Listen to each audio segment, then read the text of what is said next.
Selon le rapport de la 32e réunion du Conseil de ministres présidé par Félix-Antoine Tshisekedi le vendredi 22 mai, par vidéoconférence, la Commission économie et finances ECOFIN élargie a recommandé au gouvernement de la République démocratique du Congo une baisse du budget de 35,2%, soit de 18 à 12,024 milliards de francs congolais ou de 11 à 6,6 milliards de dollars américains. Ceci est intervenu après les orientations formulées par le Premier ministre et les hypothèses de travail présentées aux différents ministres en tenant compte du nouveau cadrage macroéconomique. À en croire le Conseil de ministres, cette option a l'avantage de prendre en compte les programmes d'urgence multisectoriels, garantir le financement des dépenses contraignantes et les investissements porteurs de croissance, assurer la stabilité de la croissance macroéconomique et enfin assurer la résilience de l'économie face aux chocs endogènes et exogènes des Covid-19.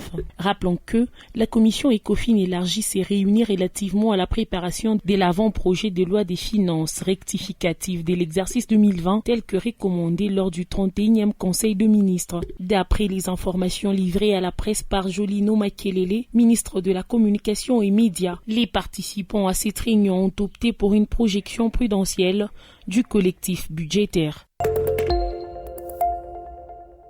Il s'agit de la 3e prorogation consécutive à l'état d'urgence sanitaire en République démocratique du Congo depuis la pandémie du nouveau coronavirus. C'était au cours de la plénière de ce vendredi 22 mai que le tout premier projet de la loi du gouvernement sur la prorogation de l'état d'urgence sanitaire pour les 15 prochains jours a été adopté à l'Assemblée nationale. Présenté et défendu par le ministre de la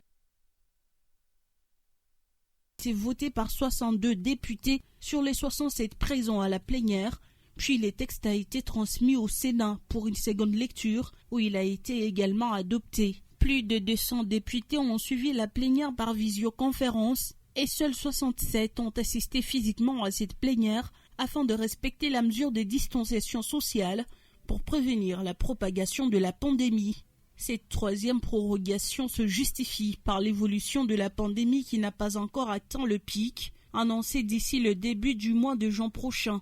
Elle doit prendre effet dès ce samedi 23 mai et va expirer le samedi 6 juin prochain. Prévue pour ce samedi 23 mai, la marche pacifique organisée par la société civile, cadre provincial de concertation, n'a pas eu lieu. Cette manifestation qui a été organisée dans le but de décrier les cas d'insécurité à répétition sur la ville de Kolwezi. C'était pour nous une surprise amère parce que nous étions bien préparés. Nous avions adressé une lettre d'information à Madame le maire. C'était le jeudi pour lui dire que nous entrevoyons une marche pacifique qui a pour objectif le dépôt des mémorandums à son Excellence Monsieur le Gouverneur. Ces mémorandums contenaient des éléments liés au recoupement d'informations sur la question d'insécurité dans la ville. Surprise par cette volte-face de l'hôtel des villes dans la dernière minute, la société civile n'y compte pas baisser les bras. Nous étions obligés de respecter un nombre de 20 personnes. Nous avions dit que c'est l'autorité, en tant qu'une société civile responsable et disciplinée, respectueuse des autorités établies et des lois du pays, nous devions nous conformer à ces restrictions. Chose qui a été faite, malheureusement. La journée d'hier, vendredi, nous avons reçu une lettre surprise dans laquelle Madame le maire dit je reviens avec tous les regrets de vous annoncer que la police qui devait vous accompagner dit n'être pas à la hauteur de contenir la marche. Mais nous disons, mais quelle est cette police? La police, une fois encore, elle prouve son incapacité. S'il faut, on n'est pas à la hauteur de contenir 20 personnes qui vont marcher, et des personnes instruites, des personnes responsables, hautement disciplinées. Mais que dire alors de sécuriser 1 million de populations que nous avons dans notre ville? Mais rien n'est perdu dans notre camp, parce que la marche n'était que la forme. Mais le fond, c'est le contenu que nous avons dans notre mémo. Nous venons de prendre d'autres stratégies que la semaine prochaine. Ça sera une semaine spéciale pour... Soucieuse, la société civile reste préoccupée par les atrocités perpétrées par des bandits armés à Kolwezi. Le cas récent date du mardi 19 mai, faisant 2 morts et plusieurs blessés par balle.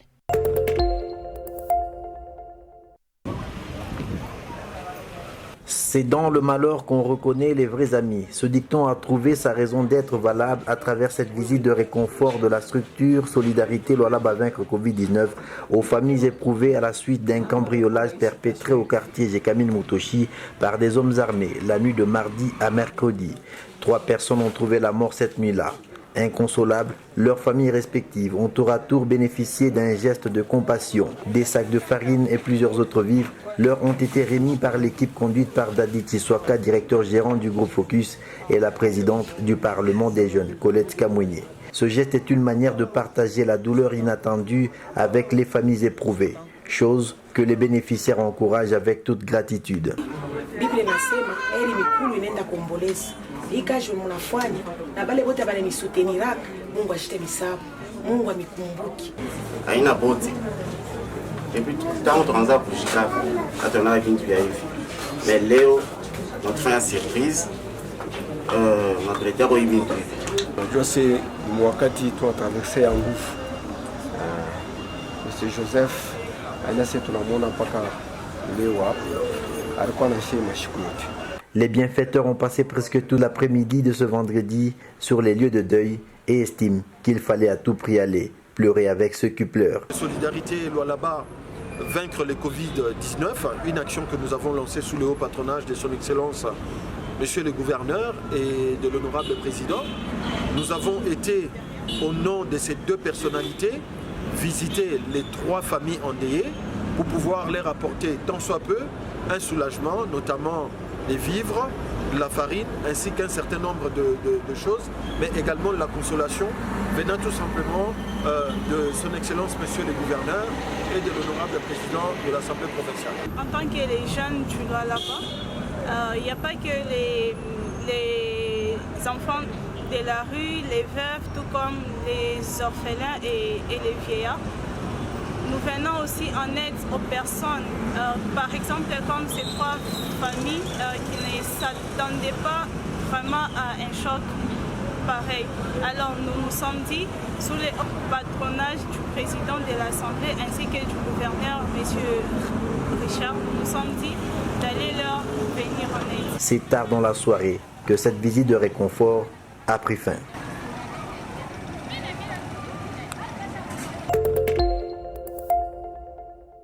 À Sichikuta, et cette femme qui a été mordue par un hippopotame dans le village Kipepa, situé à plus ou moins 15 km de la ville de Kolwezi.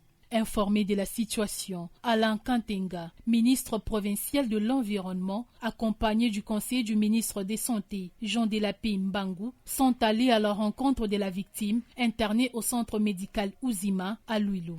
Elle a été happée par un hippopotame au niveau du lac Chituta.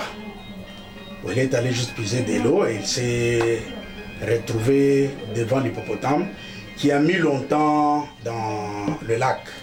Donc elle a eu la vie sauve grâce à l'intervention des autres membres de la communauté.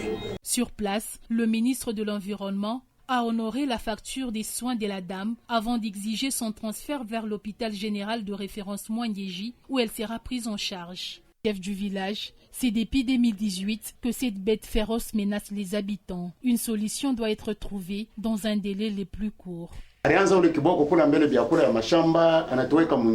Cet animal ravageait d'abord le champ et voilà maintenant qu'il s'attaque aux hommes. Or cette rivière n'est pas loin du village, donc il finira par nous bouffer tous. Nous vous demandons, vous en tant que numéro 1 de l'environnement, pensez à nous s'il vous plaît.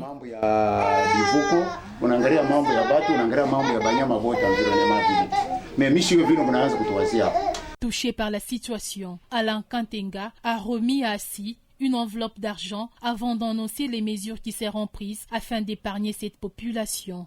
J'ai reçu une délégation du village Kipepa qui nous a fait rapport de l'incident qu'il y a eu au lac. Aussitôt que nous étions informés, nous n'avons pas tardé à informer son Excellence, Monsieur le Gouverneur de province, qui nous a vite dépêchés au centre de santé de Louilou, Bora, pour voir l'état de la dame et la prendre, l'amener à Mwangeji, selon les gouverneurs, qu'on l'amène à Mwangeji, un grand hôpital. Si les cas s'avèrent encore très graves, on l'achemine à Lubumbashi. Je dois rentrer parce que vous avez appris qu'il y a des champs des cultivateurs qui sont ravagés. Avec mon collègue de l'Agrippel, nous allons constituer une commission mixte.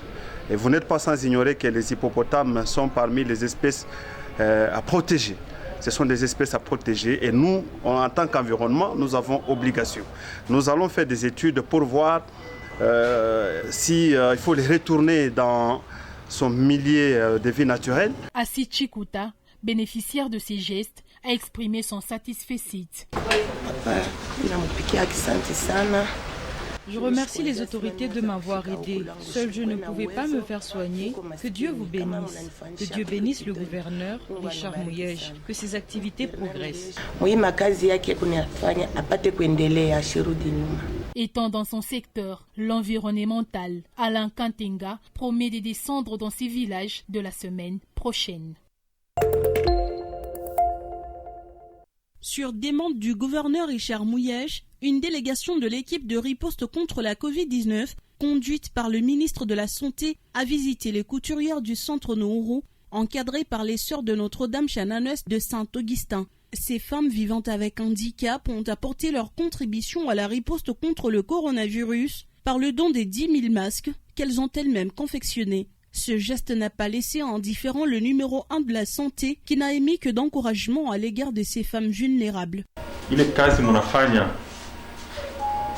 mie nipatia nasikia machozi na macho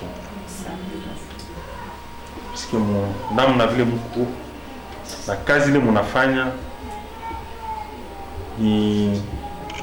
inapasha kumifelicite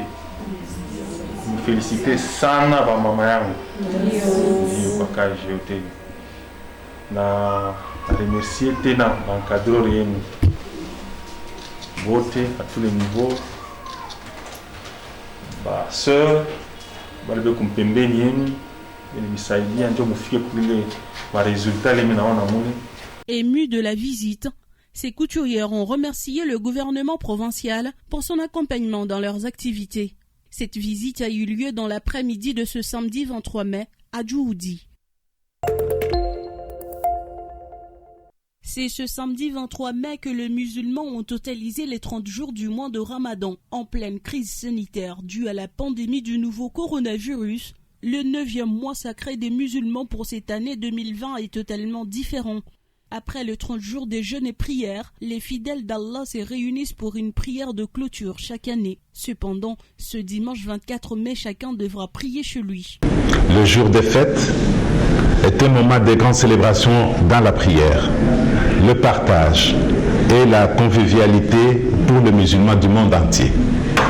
Mais comme nous le savons tous, cette année, la célébration a lieu à un moment particulier où la RDC fait face à la pandémie du Covid-19 qui nous impose un comportement responsable basé sur le strict respect des orientations des autorités du pays. C'est pourquoi chacun de nous va organiser sa prière à la maison en tenant compte des mesures arrêtées en matière d'hygiène et de distanciation sociale. Les adeptes du prophète Mohammed sallallahu alayhi wa sallam vont également prier en faveur de la République démocratique du Congo ce même dimanche, a indiqué le représentant légal de la communauté islamique du Congo, Cheikh Abdallah Mwangal. Pour permettre aux musulmans d'élever à l'unisson leurs prières pour la libération de notre pays et de l'humanité de l'emprise du Covid-19, nous allons organiser ce dimanche 24 mai 2020 à 8h30, de 8h30 à 9h, une prière qui sera retransmise en direct sur les ondes de la radio-télévision nationale congolaise. Que Dieu bénisse la République démocratique du Congo et ses dirigeants.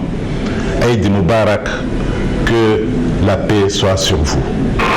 Comme à l'accoutumée, le partage avec les autres, surtout les nécessiteux, devra caractériser cette journée qui marque le début du mois de Shawwal 1441 du calendrier musulman. Eid Mubarak à tous les croyants musulmans du monde en général et à ceux de la République démocratique du Congo en particulier. L'Airbus A320 de la compagnie pakistanaise International Airlines PIA s'est écrasé sur un groupe de maisons alors qu'il s'approchait de l'aéroport de Karachi. Le dernier bilan faisant état de 97 morts inclut tous les occupants de l'appareil, sauf de survivants. On ignore pour l'instant si la catastrophe a fait aussi des victimes au sol.